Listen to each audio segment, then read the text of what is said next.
It looks like California Governor Gavin Newsom isn't the only one who is now skipping over Joe Biden's presidency. The Democrats' X account this weekend posted, quote, "better times at the White House," with a picture of Obama and the Easter Bunny.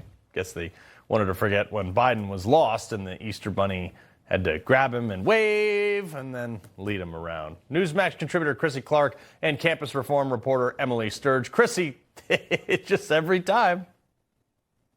They love to do this. They love to skip over Biden because he was an absolute embarrassment of a president. But also, who doesn't want to forget 2020? I mean, I can't necessarily blame them for wanting to X that part of American history out with their insane COVID lockdowns. They want to remind people of the grander times that they think of when they think back to the Obama days, which I don't necessarily think of as positively. But hey, better than COVID times and doddering old Joe Biden. Yeah, exactly. I just tried to ignore COVID in my own little bubble. All right, Emily, most of the legacy media makes it seem like it's like pretty much a foregone conclusion that Republicans are going to lose the House. But CNN, Harry Enton, said, hold up a sec. Actually, people really hate Democrats. Roll this. In 2018, Dems were up by 12. In 2006 on net favorability, which party you like more? Dems were ahead by 18. Republicans are actually ahead on net favorability at this point by 5 points. So Democrats are just simply put running behind their previous benchmarks.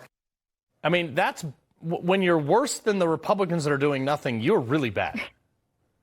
You know what? I think Republicans are winning culturally here. Common sense is back in this country. This country knows what a man and a woman is. But I want to be cautious before we take a victory lap here. I still think there's a ton of work to be done before the midterm elections, especially when it comes to that affordability messaging. And that's why I've been calling on the Trump administration. I'd love to see the president get out and hit up some college campuses. That is the voting bloc that elected this president back to the Oval Office. And I'd love to see the administration go out on a Make America Affordable Again college campus tour. I think there's a ton of energy to be harnessed there with the winning affordability message ahead of the midterm elections. Yeah, and I think about 48 hours from now, when there's nothing left in Iran, gas prices will start coming down. I think he's going to do exactly what you're suggesting. Chrissy, this college graduate decided to flee the U.S. to Prague to avoid paying her student loan debt for her worthless degree, saying, "I've never been financially stable because I was never taught to be financially stable." Maybe that's because you got a master's degree in historic preservation from Oregon. This is just being a thief. The New York Times wrote this article about this girl alongside other people who have gone to college and claim that they're not getting a kickback from their worthless college degree. But this is just the New York Times rewriting what being a criminal is, and that is taking money that you can't pay back and then moving to Prague and complaining about having to pay $60 a month when your repayment plan was pretty much wiping out most of your debts because you don't make any money. So I think that this is just, we got to call it what it is. This is being a criminal. Yeah, Emily, I want to go to one of your reports. This is crazy. The whole thing with this, 5 California college campuses are hosting an undocumented graduation ceremony for illegal alien students that are, these graduations are going to be closed to the public from separate traditional commencement ceremonies for colleges. By the way, they get federal and state funding. These schools describe these ceremonies as private or intimate. I say they're illegal or not American.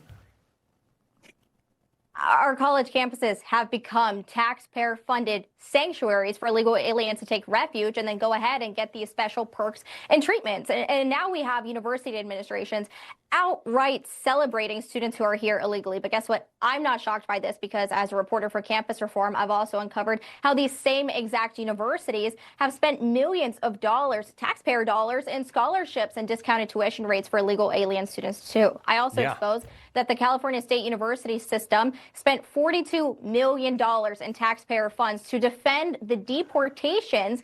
That's on free legal services for illegal alien students and their family members. An absolute slap in the face to American taxpayers, to American students. And you know what? I'd love to see ICE camped out outside of these graduation ceremonies because, look, these illegal alien students are stealing American taxpayer-funded resources from American students. But, Chrissy, this goes to everything. It goes to this stuff. It goes to, all these people getting degrees in, lesbian dance theory and underwater basket weaving.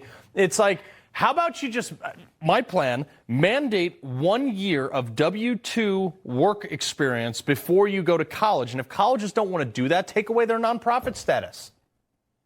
Or make people be able to take a W-2 job before they can vote too. I mean, seriously, think about how different people would have view on taxation when they were having to see how their taxes were utilized and then what they wanted to do with their life moving forward. I absolutely agree. Colleges have always been a bastion, not of free speech, not of hope for the future, but of propaganda. And that's exactly what this is. This is propagandizing people to think that breaking the law is somehow an efficient or a good way to run a country. Yeah.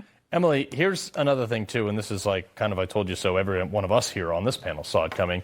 Harvard did a study, and this is from a little while ago, found that the greater the diversity in a community, the fewer people vote, the less they volunteer, the less they give charity work, and the less they help with community projects. And in the most diverse communities, neighbors trust one another about half as much they do in non-diverse communities. Well, it looks like diversity ain't our greatest strength, is it?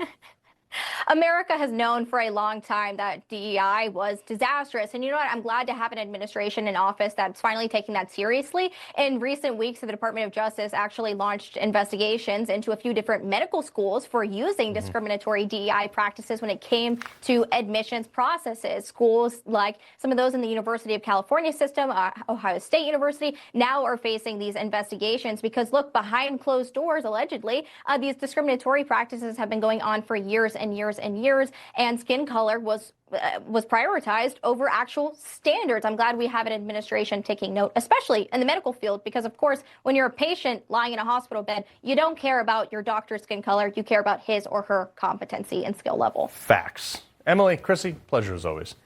Thank you.